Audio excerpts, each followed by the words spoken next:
دل یهویی سینه میان داده، وقتی مرا اون قدیمن یاده.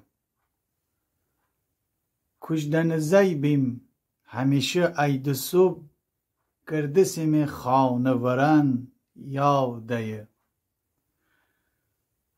رسم رسومات ایام قدیم، ایته ایته خرم روزن یاده. همدیگر یاری دنه تا بکار، مرد و زن و پیر و جوان یاده.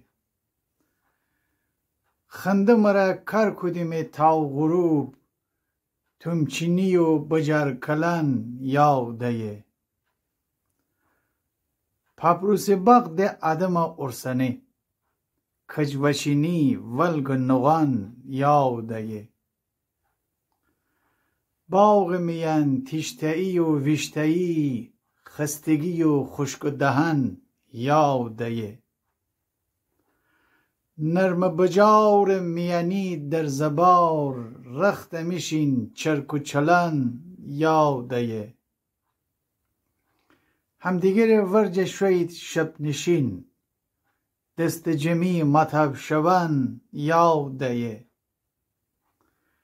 چل شوان نشه جختر دهن، شب جره و نغل و گپن یاده. نشتن کرسی پلی پاویز شب، گپ زن تا وقت اذان یاده. خشک اما ولز بخاری میان، رمزلی اون گیل دکان یاده.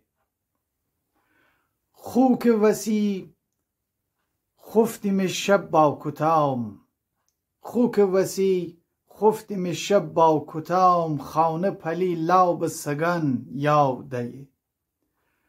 صبح تا غروب کر کدن مار پیر، تا بورن خانه نان یاده.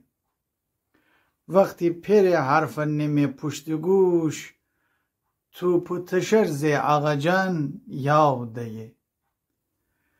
گیل گمج دشت من نفتی چراغ، آتش سرمرستیان یاده. سیلمایی وقتی که وارش کده، مردم دل بو نگران یاده.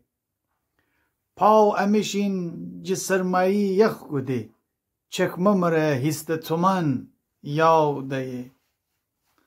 وارش پس وقتی که افتابمه، ابر میان تیر و کمان یاده. فقر فلاکت بو ولی بی دروغ، فقر فلاکت بو ولی بی دروغ، خنده نها بو رو لبان یاده. پاییز 1390.